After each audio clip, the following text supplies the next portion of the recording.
Welcome to the deep dive. And before we jump in today, I just want to say, may God profoundly bless your day, and may He bring peace and blessing to your entire week. Absolutely. It's so great to be here with you. It really is great to have you with us. So today we're looking at a text that, on its surface, it just looks like a boring 3,000-year-old real estate contract. Yeah, that's exactly what it looks like. Right, because if you glance at Joshua chapter 19, you just see these endless lists of tribal borders, totally unpronounceable cities, and basically just geographical markers. Oh, yeah, it's a text that makes people's eyes glaze over if they're just reading it as a dry list. Totally. But if you know how to read it, it's actually this hidden map of military buffer zones, stolen cities, and ancient geopolitical warfare. It really is. And when we dig into the historical and archaeological context, pulling from the insights in the Holman and NAA study Bibles, you realize this isn't just administrative red tape. No, not at all. It's actually a survival manual for an entire civilization that's trying to establish itself in an incredibly hostile environment. Exactly. So our mission today is to read between the lines of that ancient geography. We're going to uncover some truly fascinating stories that are just hiding in plain sight. I can't wait. Where are we starting? Well, we are going to look at how one tribe was essentially used as a human shield, how ancient borders set up these massive international trade disputes centuries later, and why one tribe completely abandoned its divinely assigned land. That one is a wild story. It is. And finally, we'll see an absolute masterclass in humble leadership from a man who, honestly, could have had everything. So let's unpack this. I want to start with a geographical anomaly right out of the gate. We are looking at a nation within a nation. Right. That is the perfect way to describe the situation with the tribe of Simeon. Yeah. Because when you look at the map of how the land was divided among the Israelite tribes, Simeon stands out as this glaring exception.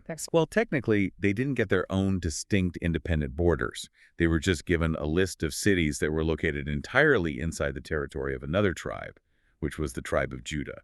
Which is just wild to me. You wait decades in the wilderness for your promised inheritance, and you don't even get your own property line. Yeah, it's pretty rough. And the text explicitly states that Simeon is assigned this internal inheritance because Judah's portion was simply, quote, too large for them. Right. But in the ancient Near East, having a territory that is too large isn't like a problem of, lawn maintenance. It's a problem of national security. Precisely. If we connect this to the bigger picture, being too large meant your borders were porous. You simply didn't have the manpower to garrison the frontiers. Makes sense. And Judah's southern frontier was a region known as the Negev. Right. And the Negev is not some walled-off, highly secure paradise. It's a harsh, unforgiving desert environment. It's a completely vulnerable frontier. The Negev is just characterized by arid plains and deep ravines, which makes it a natural highway for nomadic desert raiders. Right, like hostile groups coming through. Exactly, like the Edomites coming up from the south and the east. So Judah looks at this massive, undefendable southern flank and realizes they are completely exposed. Okay, so this totally changes the dynamic. It's like, imagine moving into your wealthy older brother's giant, sprawling estate. Okay, yeah. And he tells you, hey, I have way too many rooms. The property's too large for me to manage. Just come live in the guest houses down by the south gate. Right. But then, a few months later, you realize he actually just wanted you there as a free security system. Because you're right next to the bad part of the neighborhood. Exactly. You're living right next to the most dangerous part where all the break-ins happen. That analogy is shockingly accurate. Simeon wasn't just receiving a generous grant of Judah's leftover cities. They had a job to do. Right. Places like Beersheba, which were given to Simeon, were the primary outposts standing between Judah and the wilderness. Wow. So by placing Simeon in those specific southern cities, Judah was effectively outsourcing its national defense. Simeon functioned as a highly strategic protective buffer, basically a human shield against invasion. It's brilliant, but it's almost Machiavellian. Judah gets to secure its borders without thinning out its own troops. Yep. And Simeon gets land, but their daily reality is just one of constant vigilance. They're living on the knife's edge of a hostile desert. And it completely reframes how you view a simple list of ancient cities. It's not just real estate. It's literally a map of a military buffer zone. Which perfectly contrasts with what happens when we move from that dangerous deep south all the way up to the northern A frontier. completely different world like there. Right. We see this rapid-fire distribution of land to several other tribes, Zebulun, Issachar, Asher, and Naphtali. And here's where we learn that ancient land distribution was an extreme exercise in quantity versus quality. Yeah, the geography shifts dramatically in the north, Yeah. and the geopolitical implications change right along with it. From deserts to what, basically? Well, you go from arid deserts to fertile valleys, rugged mountains, and bustling coastlines. Let's start with Zebulun, because there is a piece of trivia here that completely upended my understanding of the map. Oh, the Bethlehem thing. Yes. So the text is listing the cities given to the tribe of Zebulun in the north, and it casually drops the name of a town called Bethlehem. Right. Now, if you are listening to this, you know the name Bethlehem. It is arguably one of the most famous, heavily scrutinized towns in human history. But this is not that Bethlehem, is it? It is absolutely not. And this is a classic trap for modern readers that the NAA study notes point out. Yeah. The Bethlehem listed in Zebulun's inheritance is a small northern village in the Galilee region. So not the famous one. No, it is completely different from the famous Bethlehem of Judea, which is down south near Jerusalem, where all the Davidic and Messianic narratives take place. It's the ancient equivalent of driving to Paris, Texas when you booked a hotel in Paris, France. Exactly. If you don't have that regional context, you're going to read incredible theological significance into a completely unrelated farming village. And it shows how easily we can misread these documents if we aren't paying attention to the details. Absolutely. And speaking of details that matter, let's look at the tribe of Asher. Their allotment is super fascinating because they kind of hit the geopolitical jackpot. They really did. They get the coastal regions stretching all the way up to the borders of the great Phoenician cities of Sidon and Tyre. We're talking prime Mediterranean oceanfront property. And in the ancient world, Sidon and Tyre weren't just, nice beaches. Oh. They were the economic juggernauts of the region, right? Oh, completely. They were the centers of international maritime trade. They controlled the export of highly prized goods like purple dye and Lebanese cedar wood. Wow. So being situated right next to them meant Asher was positioned to benefit from massive overland and coastal trade routes. That is a huge advantage. It is. But what's really fascinating, and the Holman notes bring this up, is how these specific borders play out centuries later. What happens? Well, fast forward to the reign of King Solomon, and we see him using some of these very border cities in Asher's territory to pay King Hiram of Tyre. Wait, to pay him for what? For supplying the raw materials and the specialized artisans needed to build the first temple in Jerusalem. Are you serious? Yeah. Solomon basically cedes a chunk of this northern territory to settle a massive national debt. That is wild to think about. A line drawn in the sand for a tribal boundary in Joshua becomes a multinational trade dispute and currency centuries later. It really shows how permanent these temporary decisions were. It does. But here's why I want to push back on this whole northern distribution. We've talked about Zebulun and Asher, but then we get to Naphtali. Right, Naphtali. According to the data, out of these remaining tribes, Naphtali received the largest landmass. They got the biggest area on the map. They did. So, looking at that on paper, getting the biggest slice of the pie seems like an absolute win. Why wouldn't Naphtali be thrilled with this? Well, this raises a fundamental question about what actually makes land valuable. Okay. You can have a massive amount of acreage, but if you can't cultivate it, its value drops to near zero in an agrarian society. And Naphtali's territory was likely the absolute worst for agriculture out of all the northern tribes. Worse than the desert in the south. In a different way, yeah. Yeah. Naphtali was situated in the high Galilean hills. The elevations were high, the terrain was incredibly rugged, and the soil was rocky. So farming is just a nightmare. A total nightmare. Farming, which was the absolute basis of survival and the economy in the ancient world, was backbreaking and yielded poor results. Wow. So they had a huge quantity of land, Right. but the agricultural quality was terrible. So, if God is supposedly orchestrating this lottery, why give one of the tribes a rocky, unfarmable mountain range? It feels like they were set up to fail. It does look like that. It's like you get the giant mega mansion, but it's built on a vertical cliff. It looks like a failure if you only value wheat and barley. But the terrain offered a totally different kind of currency, which was security and strategic leverage. Oh, interesting. Yeah, it wasn't all bad news for Naphtali. Their territory came with massive advantages to offset the poor farming. First, their eastern border extended to the Sea of Galilee, or the Sea of Chinnereth. Right. That provided a vital fresh water source and a robust fishing industry. completely bypassing the need for traditional farming. Okay, so they trade wheat for fish. That works. What else? More importantly, they possess massively fortified power centers. Oh. The text specifically mentions that they inherited fortified cities, and the most prominent being Hazor. Hazor. Yeah. In the ancient Canaanite world, Hazor was a juggernaut. It was this massive, heavily fortified city that sat right on the major international trade route connecting Egypt to Mesopotamia. So whoever controls Hazor essentially controls the toll booth for the ancient world. Exactly. It was an impregnable military stronghold. So Naphtali treated easy farming for high ground, natural mountainous defenses, and the most powerful fortress cities in the north. So it's a completely different mechanism for survival. Simeon survives by being a symbiotic buffer for a bigger tribe. Right. Asher survives by tapping into coastal wealth and trade. And Naphtali figures out how to survive by holding the high ground and controlling the fortresses. It paints a vivid picture of how diverse the challenges were.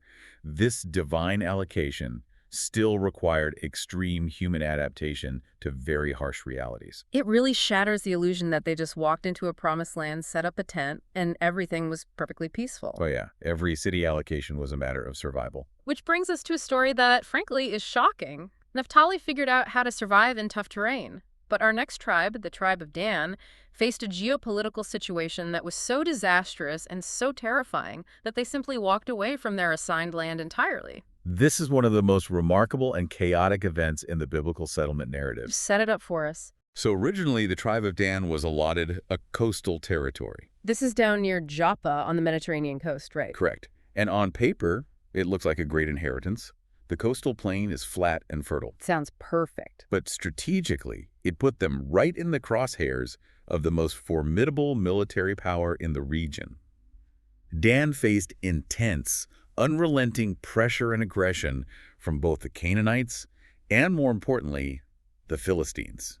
And we should talk about the Philistines for a second, because they weren't just another local tribe. Definitely not. The technological mismatch here is terrifying. You have the Israelites, who are essentially a recently settled militia operating with bronze weapons. Right. And over the horizon comes the Philistines, who have organized professional militaries and iron-fitted chariots. And the chariots are the key. The coastal plain was the only terrain flat enough for chariot warfare to be effective. Oh, wow. The Israelites just couldn't compete with that technology in an open field. The Philistines absolutely dominated the plains. So Dan is just stuck. Yeah. So the territory assigned to Dan was, quote, too small for them, but not in square mileage. It was too small in livable, holdable space. They were constantly being pushed back into the hills by the Philistine military machine. So if you're the tribe of Dan, you are assigned a territory by divine lot. But a heavily armed, technologically superior enemy is physically slaughtering you every time you try to plant a crop. What do you do? You're in a terrible spot. Right. What is the ancient equivalent of breaking your lease? Because they couldn't exactly call Joshua and ask for a recount. No, they couldn't. Yeah. And their solution was born out of pure desperation, and it was incredibly aggressive. What did they do? Instead of staying and fighting a slow war of attrition against the Philistines, a war they knew they would lose, they decided to migrate. The entire tribe just packs up and leaves their assigned land. How do you even move an entire tribe north through other people's property? Well, they sent out scouts to find a soft target. They march all the way to the far north of the country, bypassing the heavy Canaanite and Philistine strongholds. And this is where the historical record takes a very dark, unvarnished turn. Up in the far north, nestled at the foothills of Mount Hermon, Dan's scouts find a city called Leshem, or Laish. And who is living there? Are they a threat? No. And the historical texts are brutally honest about this. The citizens of Leshem are described as a peaceful, unsuspecting people. Oh, man. They were isolated, quiet, and lived in security, far away from the wars of the South. They had no defensive alliances. Oh, wow. So they weren't at war with Dan. They had nothing to do with the Philistine conflict. Not at all. But Dan is desperate for land. So they march their militia north, they attack Leshem, strike the city with a sword, slaughter the inhabitants, conquer it, and completely take it over. That is just brutal. They rebuild it and rename it Dan, after their ancestor. That is heavy. It's a stark reminder of the messy, sometimes violent reality of human history. It really is. You have this idealized plan laid out by Lot at the beginning of the chapter, but it collides head-on with harsh realities. Dan couldn't beat the Philistines, so they took out their desperation on an unsuspecting, peaceful city hundreds of miles away just to survive. It's a sobering example of moral failure driven by fear. And, the text doesn't hide it. It records it matter-of-factly. Right. It shows the settlement of this land was complicated by military weakness, desperation, and ultimately a brutal compromise of their own values. Yeah. They took what wasn't theirs because they felt they had no other option. It's a tragic picture of what happens when leadership gives in to desperation. But it makes you wonder what happens when a leader actually has all the power and leverage in the world. That is a great pivot. Do they take what they want, like Dan did? That brings us to Joshua himself. The contrast here is stunning. We just looked at a tribe that violently took land from people who didn't deserve it. Yeah. Now we look at the man who had the power to take whatever he wanted from the very beginning, and he chose a completely different path. This is arguably one of the most poignant moments in the entire historical era. Joshua is the supreme commander. He is the overarching authority overseeing this entire massive land distribution project for all the tribes. Right. I mean, he conquered the land. If anyone has the leverage to point at a map and say, I want that coastal villa, I want the trade routes, and I want it now, it's Joshua. Without a doubt. But the core fact here, which is just an ultimate flex of humility, is that Joshua waits until every single other tribe has received their land before asking for his own. The sequence in the text is very deliberate. It specifically notes that only after they had finished dividing the land in all its territories did they give Joshua his inheritance. Think about what that means for modern leadership. It's like, I don't know, a CEO or a startup founder making absolutely sure that every single employee gets their bonus, their paycheck, and their stock options before the founder takes a single dime of profit for themselves. It is incredibly rare to see that kind of restraint when someone holds absolute power. And it tells us volumes about Joshua's character, as the notes point out. You have to remember his unique status. Along with Caleb, Joshua is the sole surviving faithful member of the Exodus generation. The last of his kind, basically. Exactly. He walked out of Egypt. He survived decades in the desert. He led the military conquest. His prestige in that society is completely unmatched. He is a living legend to these people. So when the legendary Supreme Commander finally does ask for his land, after everyone else is settled, what does he ask for? That's the best part. Right. He doesn't ask for Jerusalem. He doesn't ask to take over Hazor or a wealthy coastal city. No, he requests a town called Timnath-Serah. And where's that? It's in the rugged hill country of Ephraim. So he intentionally takes the difficult terrain. He takes the mountains. Exactly. He doesn't just ask for difficult terrain. He asks for a project. What do you mean? The text specifically notes that he had to rebuild the city himself before he could live in it. He didn't ask for a pre-built functioning palace. He asked for ruins that he could repair. He's an octogenarian or older warlord in his twilight years, and he's basically taking on a fixer-upper in the middle of nowhere. Yeah. Why would he do that? Because of what it represents. Choosing a location far from the main centers of wealth and power and waiting until the very end is a massive indicator of his humility. Wow. But it's also highly strategic. It represents a graceful winding down of his active leadership. By isolating himself in a modest rebuilt town, he was actively preventing the formation of a dynasty. Ah, I see. He wasn't trying to hold on to centralized power or set his family up as royalty. He was literally leading by example right to the very end. He refuses to exploit his position. And the text notes that this whole grand process of land distribution officially concludes peacefully. Where does it happen? It happens with Joshua and Eleazar the priest, standing at the tent of meeting in Shiloh, having distributed everything before the Lord. It's a quiet, orderly, and humble finish to a chaotic and deeply difficult era of conquest. The contrast between Dan's violent grasping for land out of fear and Joshua's patient receipt of a ruined city out of humility couldn't be starker. It really couldn't. Mm-mm. It elevates the entire text from just being a record of borders to being a profound commentary on the spectrum of human character. I love that. And that brings us to the end of our journey today. As we wrap up this deep dive, I hope it's clear that Joshua chapter 19 is far more than a dusty real estate ledger. Definitely. It is a brilliant, unvarnished showcase of human strategy, fear, and character.